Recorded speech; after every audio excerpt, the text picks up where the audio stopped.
किसी प्रकार की आपको कोई दिक्कत ही नहीं होगी। अगर आपने संस्कृत अच्छे से पढ़ लिया है, तो दोस्तों यहाँ पर मैं आपको बताना चाहती हूँ कि अगर ये चीज़ें आपने अच्छे से पढ़ ली संस्कृत की, तो यही सब चीज़ें आपको यूपी टेट में काम आएँगी, सुपर टेट में काम आएँगी। तो आज जो आप पढ़ रहे हो, जो आप नोट बना रहे हो, ये आपके आगे भी काम आएँगे। तो आप लोग पढ़ते रहिए, अच्छे से नोट्स बनाते रहिए और संस्कृत विषय को बहुत ही इंटरेस्टिंग तरीके से मैं आपको पढ़ाऊँगी और बहुत ही आसान भी आपको लगेगा। बस केवल आपको अच्छे से समझना है, संस्कृत विषय को भी समय देना है, क्योंकि ये विषय आपको दोस्तों मैं बता दूं कि यूपी टेट में तो ये विषय पूरा 30 नंबर का होता ही है, जो भी संस्कृत लेता है। और दूसरी चीज, सुपर टेट में 10 नंबर का आता ही है, आपको वो 10 क्वेश्चन करने ही होते हैं। तो इसलिए आप संस्कृत विषय को हर हाल में अच्छे से पढ़िए, ताकि आपको आगे कोई प्रॉब्लम ना हो। तो दोस्तों चलिए स्टार्ट करते हैं। हम सबसे पहले संस्कृत में हम पढ़ते हैं माहेश्वर सूत्रों के विषय में। क्यों हम माहेश्वर सूत्र के विषय में पढ़ते हैं, आखिर में रीजन क्या है? तो इसका रीजन ये है कि माहेश्वर सूत्र जो है ये संस्कृत वर्णमाला इसी से बनी हुई है। ठीक है, पाणिनि ने दिया था इसे, महर्षि पाणिनि ने दिया था। माहेश्वर सूत्र टोटल 14 होते हैं, याद रखिएगा, कभी कभी एग्जाम में यही पूछ लिया है कि कितने होते हैं, तो 14 होते हैं। और माहेश्वर सूत्र बहुत ही महत्वपूर्ण है और इन्हीं सूत्रों से संस्कृत वर्णमाला बनी है और संस्कृत भाषा से ही हिंदी भाषा बनी है। तो आप समझ सकते हैं कि ये कितनी महत्वपूर्ण है, ये पूरा ये कितने महत्वपूर्ण है ये सूत्र। तो चलिए हम याद करने का तरीका देखेंगे कि इन सूत्रों को हम याद कैसे करेंगे, क्योंकि अगर आप याद नहीं करेंगे तो आप प्रत्याहार नहीं बना पाएंगे। तो इसलिए इनको याद करना बहुत जरूरी है। तो इनको आप याद कर डालिए लिख करके किसी भी तरीके से। सबसे पहले यहाँ पर आप देखिए कि जितने भी सूत्र आपको दिख रहे हैं, इसमें जो सबसे लास्ट वर्ड आपको दिख रहे हैं, जो सबसे लास्ट है, उनमें देखिए हलंत लगा हुआ है। तो हलंत का मतलब क्या होता है? हलंत का मतलब जैसे हम आधा च लिखते हैं, आधा क लिखते हैं, इस तरीके से हम लिखते हैं। लेकिन अगर हमें इस तरीके से हम ना लिख करके, बल्कि हम इस तरीके से लिखें, च के नीचे हलंत लगा दें, क के नीचे हलंत लगा दें, तो ये क्या हो गया? ये भी आधा ही माना जाता है। तो जिन भी वर्डों के नीचे हलंत लगा होता है, ये वर्ड आधे माने जाते हैं। तो ये चीज आप में से मैक्सिमम लोगों को पता भी रही होगी। अगर नहीं पता थी तो याद रखिएगा, जिस भी वर्ण के नीचे हलंत लग गया है उसका मतलब है कि ये वर्ण पूरा नहीं है, क्या है? आधा है। अब देखिए इसके बाद, अब जितने भी लास्ट वर्ड आपको दिख रहे हैं इस सूत्र में, 14 सूत्र में, सब में आप लास्ट वाले वर्ड में हलंत दिख रहा होगा, ये याद रखना है आपको। बाकी और किसी भी वर्ड के नीचे आपको हलंत नहीं दिखेगा, केवल लास्ट वर्ड जो है उनके नीचे हलंत लगेगा। अब इसको याद कैसे करना है? देखिए, इसको आपको एक सुर में याद करना है ताकि आपको याद रहे और भूले ना। देखिए इस तरीके से आपको याद करना है इसको। अयुड़, रीलरित, एओंग, एओच, हैवरट, लंग, इयम गणनम, झवई, घटदस, जब गटदस, खफ छठत चटतौ, कपय, सससर, हल। आप आधा आधा करके याद करिए या 3-3 याद करिए, तभी भी आसानी से याद होगा। अयुड़, लीडिक, एओच, इस तरीके से अयुड़, लीडिक, एओंग, एओच। यहाँ आप ध्यान दीजिए, यहाँ एओ है और यहाँ पर क्या है? अ औ है। तो ये बातें आपको याद रखनी है, क्योंकि यहाँ पर आपको सभी वर्ण मिल जाएंगे। तो फिर से देखिए, अयुड़, रीलरित, एओंग, एओच, हैवरट, लंग, इयम गणनम। अब इयम गणनम में आप देखिए, इया है, म है, अंगा, अड़ा, नामा, जितने भी लास्ट वर्ण है, यानी कि किसी भी वर्ग का जो 5वां वर्ड है, आपको सभी यहाँ पर मिल जाएंगे। आप देखिए यहाँ पे अंगा दिया हुआ है, का वर्ग का लास्ट वर्ड, इया दिया हुआ है, चा वर्ग का लास्ट वर्ड, अड़ा दिया हुआ है, टा वर्ग का लास्ट वर्ड, यानी कि का, खा, गा, घा, अंगा, चा, छा, जा, झा, इया। तो ये लास्ट वर्ड है, इयम गणनम में आ जाते हैं। फिर जबई, फिर गड़धश, फिर जब गड़दस, फिर है खफ छठत चटतव, कपय, सससर, हल। इस तरीके से आपको याद करना है। एक बार फिर से मैं पढ़ दे रही हूँ कैसे आपको इसको स्वर में याद करना है। दोस्तों मैं आपको बताऊं कि स्कूल में सबसे पहले जब भी संस्कृत पढ़ाई जाती थी, तो हम लोगों को सबसे पहले संस्कृत के यही 14 सूत्र याद कराए जाते थे। और इसी तरीके से अयुड़, रीलिक, एओंग, एओच, हैवरट, लंग, इयम गणनम, झवई, घटदस, जब गटदस, कफ छठत चटतव, कपय, सससर, हल। और इसको लिख करके जब आप याद करोगे, तब आप एक एक अक्षर को अच्छे से याद कर पाओगे। अयुड़, रीलरित, एओंग, एओच, हैवरट, लंग, इयम गणनम, झवई, घटदस, जब गटदस, खफ छठत चटतव, कपय, सससर, हल। इस तरीके से आपको इसको याद करना है। इस तरीके से जब आप याद कर लोगे इसको, तो आप कोई भी प्रत्याहार बहुत ही आसानी से बनाओगे। अब प्रत्याहार कैसे बनाना है ये भी मैं आपको बता दे रही हूँ। याद कैसे करना है ये आपको समझ में आ गया होगा कि आपको इसको एक धुन की तरह बना करके इसको आपको जितनी बार हो सके आप जितनी बार प्रैक्टिस करके इसको याद कर पाए उतना ही अच्छा है। ये याद करना बहुत जरूरी है आपके लिए, क्योंकि प्रत्याहार एग्जाम में पूछेगा तो अगर आपको सूत्र याद रहेगा तभी आप कर पाएंगे। तो आयुड, रिलरिक, एओंग, एओज, हैवरट, लंग। एक दिन में कोशिश मत करिए याद करने की, एक दिन में आप 4 याद करिए, 5 याद करिए, फिर उसके आगे याद करिए। एक ही दिन में पूरा याद करने की जरूरत नहीं है, जो धुन मैंने बताई है बस ऐसे ही आपको करना है। फिर से एक बार ताकि आप लोगों को याद हो जाए कुछ। आयुड, रिलरिक, एओंग, एओज, हैवरट, लंग। इयम गणनम झबई घड़दस जब गर्दस खफ छठत चटतव कपय सससर हल। बस इस तरीके से आपको याद करना है। अब देखिए प्रत्याहार। संस्कृत वर्णमाला की उत्पत्ति माहेश्वर सूत्र से हुई है। 14 माहेश्वर सूत्रों से 42 प्रत्याहार बनते हैं। कितने प्रत्याहार बनते हैं? 42 प्रत्याहार बनते हैं। जैसे अक प्रत्याहार। अब देखिए ये अ और क, अक का मतलब क्या है? अब यहाँ आपको देखना पड़ेगा। अक, अक का मतलब है यहाँ आपको जो पहला वर्ड दिख रहा है अ, और आपको क कहाँ दिख रहा है? क के नीचे हलन यहाँ दिख रहा है। तो आपको क्या करना है, जब भी आपसे अक प्रत्याहार पूछेगा, अक प्रत्याहार अगर पूछा तो हमें कुछ नहीं करना है, बस जो हलंत वाले वर्ण हैं उनको छोड़ देना है। तो हलंत किसके नीचे है? अड़ के नीचे, इसको छोड़ देना है। क के नीचे इसको छोड़ देना। बचा कौन? अ, ई, उ, री, री। तो बस यही हो गए अक प्रत्याहार के वर्ण। अक के अंतर्गत कौन कौन आया?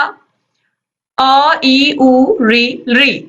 समझ गए होंगे आप लोग कि केवल और केवल हमें क्या करना है, जो हलंत वाले वर्ण है उन्हें छोड़ देना है, बाकी सबको ले लेना है। तो किसको किसको हमने लिया? अ, ई, उ, री, री को। तो बस यही बन गए अक प्रत्याहार के अंतर्गत आने वाले वर्ण। अ, ई, उ, री और री। यहाँ पर देखिए नीचे आपको यही वर्ण लिखे हुए यहाँ पर मिलेंगे। देखिए अ, ई, उ, री वर्ड आते हैं किसके अंतर्गत? अक प्रत्याहार के अंतर्गत। और यहाँ पर देखिए ड़ और क को हलंत वर्ण होने के कारण प्रत्याहार में नहीं गिना जाना है, यानी कि इन्हें हमें क्या करना है? छोड़ देना है। तो अण को और क को हमने क्या किया? छोड़ दिया। तो इस तरीके से आपको समझ में आ गया होगा कि कैसे। अब यहाँ पर मान लीजिए अच प्रत्याहार पूछ लेता है। अगर अच प्रत्याहार पूछ लिया तो हमें कैसे बनाना है, देखिए वो भी मैं आपको बता दे रही हूं। अगर अच प्रत्याहार पूछता है, कोई भी पूछेगा आप बहुत आसानी से बना लेंगे। तो अगर अच पूछता है तो आ तो हमें मिल गया। अब हमें च ढूंढना है। च के नीचे हलंत कहाँ है? च कहाँ है? यहाँ आपको एऔच में मिलेगा। तो ये जो च है आपको क्या करना है, अब यहाँ पर अच प्रत्याहार आपको अ और च मिल गया, अच मिल गया। अब इसके बीच में जितने भी वर्ण हैं इसमें से हलंत को क्या करना, हमें छोड़ देना है। इसको कट किया, क को कट किया, अंग को कट किया और च को। अब हमें गिन डालना है।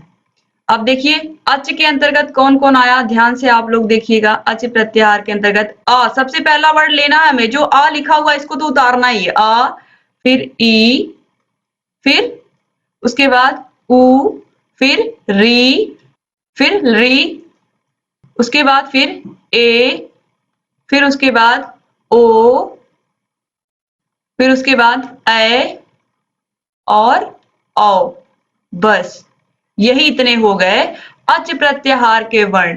हमें बस यही याद रखना है कि जो पहला वर्ड दिया है अच में, तो आ को तो हमें रखना है। जो भी जिनके भी नीचे हलंत नहीं लगा है उन सबको रखना है, जिनके नीचे हलंत लगा है उन्हें हमें छोड़ देना है। और ये हम तभी बना पाएंगे जब हमको ये फॉर्मूला याद होगा। तो आप इस तरीके से याद करिए। अगर आपको पूरा एक साथ नहीं याद हो रहा है तो आप आधा आधा करके या 3-3 करके रोज प्रैक्टिस करिए याद करने की, क्योंकि माहेश्वर सूत्र बहुत महत्वपूर्ण है संस्कृत वर्णमाला के लिए। तो आपको अच बनाना भी समझ में आ गया। अब इसके बाद दोस्तों देखिए आगे भी ढेर सारे एग्जाम्पल भी मैंने लिए हैं, तो वो भी मैं आपको समझा देती हूँ। यहाँ पर आप देखिए अक प्रत्याहार तो आपने देख ही लिया, अभी मैंने आपको बताया है अ, ई, उ, री आते हैं। इसके बाद अच प्रत्याहार भी आपने देख लिया। इसमें अ, ई, उ, री, ए, ओ, ए, औ ये आते हैं। अब इसके बाद इक प्रत्याहार, चलिए हम देखते हैं इक प्रत्याहार देखते हैं। तो ई कहाँ है? आप ढूंढिए ई कहाँ है। ई आपको यहाँ मिल गया। ई मिल गया तो ई को तो हमें लेना ही है। ई को हमें क्या करना है? लेना ही है। अब इसके बाद हमें देखना है ई हमें मिल गया तो हम ई लिख लेते हैं, इसके बाद क लिख लेते हैं। अब हमें देखना है ई और क कहाँ है। तो ई तो मिल गया, क कहाँ है? क आपको यहाँ मिला। तो बस आपको समझ में आ गया होगा क्या करना है। हमें ई को तो लेना ही है, फिर ऊ को लेना है, फिर उसके बाद अड़ को कट कर देना है, फिर हमको री को लेना है, फिर हमको री को लेना है और फिर क को भी कट कर देना है। तो यहाँ पे हमें क्या मिल गया? एक के अंतर्गत ई, ऊ, री और री, ये 4 वर्ड मिले हमें। अब इसके बाद दोस्तों देखिए यहाँ पर एंग, एंग प्रत्याहार क्या है? बहुत ही आसान है। देखिए एंग प्रत्याहार आप यहाँ पर पाएंगे, ये देखिए एक सूत्र में भी प्रत्याहार बनता है। आप देखिए ये पूरा एक सूत्र है ए ओंग, तो ए और अंगा यही पूछा है, तो ए को तो हमें लेना ही है। ए हो गया इसके अंतर्गत और ओ हो गया बस, और हलंत को हमें क्या करना है? छोड़ देना है। तो ए और ओ यही 2 वर्ड हो गए एंग के अंतर्गत। आप देखिए एंग के अंतर्गत कौन आया? ए और ओ आ गए। इसके बाद एच प्रत्याहार दिया हुआ है, तो एच हमें देखना है, एच कहाँ है? ये हुआ, ये देखिए एच में आप देखिए ए यहाँ पर है, च कहाँ है? यहाँ है। तो हमें क्या करना है? हलंत को छोड़ना, हलंत वर्ड यहाँ से कट गया, ए मिला, ओ मिला, ए मिला, ओ मिला। तो एच प्रत्याहार के अंतर्गत कौन कौन आ गया? एच प्रत्याहार के अंतर्गत आ गया ए, ओ, ए और ओ, बस यही आ गए एच प्रत्याहार के अंतर्गत। तो इस तरीके से हमें ये बनाना है। दोस्तों इस तरीके से आपने एच प्रत्याहार भी देख लिया। अब इसके आगे दोस्तों देखिए यण प्रत्याहार। यण प्रत्याहार भी बहुत आसान है। आप देखिए है वरट में आपको य मिलेगा, यहाँ पर या तो हमें लेना ही है। इसके बाद यहाँ पे ड़ है, तो इसको हमें छोड़ देना है। अब यण प्रत्याहार के अंतर्गत आप देखिए य आ गया, व आ गया, र आ गया, ट को कट किया, ल आ गया। तो य, व, र और ल, बस यही वर्ड हो गए यण प्रत्याहार के अंतर्गत। तो यण प्रत्याहार आप देखिए यहाँ पर य, र, ल और व, तो यहाँ पर भी आपको वही देखने को मिलेगा य, र, ल और व। इसके बाद है दोस्तों खर प्रत्याहार। खर प्रत्याहार चलिए देखते हैं हम। ख और र हमको कहाँ मिलेगा? ये रहा ख और ये रहा र। तो हमें क्या करना है? आप समझ गए होंगे, हलंत वर्ड को काट देना है, ये कट किया। अब देखिए अब बचा कौन? ख र, तो ख को हमें लेकर के ही चलना है। ख, फ, छ, ठ, थ, च, ट, त, क, प, श, श। बस इतने वर्डों को हमें लेना है। तो यहाँ पर आप देखिए लिखा हुआ है ख, फ, छ, ठ, त, च, ट, त, क, प, श। अब इसके बाद जस प्रत्याहार। जस प्रत्याहार आपको कहाँ मिलेगा? यहाँ पर आप देखिए ज और श। जब गट दस, तो ज, ब, ग, ड, द, बस हलंत वर्ड को छोड़ देना है। तो इस तरीके से प्रत्याहार बनते हैं। तो उम्मीद करती हूँ आपको प्रत्याहार बनाना भी समझ में आया होगा, और जो मैंने माहेश्वर सूत्र बताया ये भी आपको समझ में आया होगा। इसी तरीके से आपको, अगर आपको ये सूत्र पूरा याद है अच्छे से, तो आप कोई भी प्रत्याहार बहुत ही आसानी से बना सकते हैं, बहुत ही आसानी से। बस आपको ये पूरा सूत्र लर्न होना चाहिए। और आपको ये बात मैंने बताई है, जितने भी लास्ट वर्ण है उन्हीं के नीचे हलंत है। बाकी आप देखिए सामने और बीच वाले वर्णों में आपको कहीं भी हलंत नहीं मिलेगा। तो इस तरीके से आपको इसको पूरा याद रखना है, ताकि आप अच्छे से एग्जाम में स्कोर कर पाएं और सभी विषयों को अपने प्रिपेयर कर पाएं। तो दोस्तों उम्मीद करती हूँ आपको आज की वीडियो पसंद आई होगी और ये पूरी चीजें आपको समझ में आई होंगी। अगर ये वीडियो आपको पसंद आई है तो प्लीज अपने कॉलेज के फ्रेंड्स को जरूर शेयर कर दीजिएगा, अपने कॉलेज के ग्रुप में, व्हाट्सएप ग्रुप, टेलीग्राम ग्रुप, जहां पर भी आपके कॉलेज का ग्रुप है, जिससे अधिक से अधिक प्रशिक्षु संस्कृत विषय की तैयारी अच्छी कर पाए अपने 3rd सेमेस्टर में। और जहां कहीं भी कोई भी समस्या आ रही है हमसे पूछते रहें। यहाँ आई बटन पर क्लिक करके आपको 3rd सेमेस्टर की सभी विषयों की लिंक मिल जाएगी। आपको पता है आपका first paper, second paper science यानी कि फर्स्ट पेपर शैक्षिक मूल्यांकन पूरा पढ़ा दिया गया है, सेकंड पेपर समावेशी शिक्षा पूरा पढ़ा दिया गया है, विज्ञान पूरा पढ़ा दिया गया है।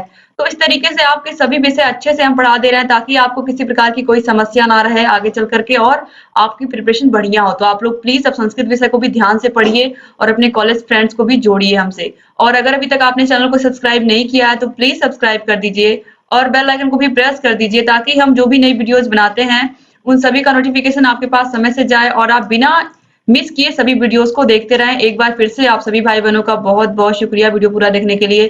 मिलते हैं नेक्स्ट वीडियो में, तब तक अपना ख्याल रखिएगा, अपने परिवार का ख्याल रखिएगा।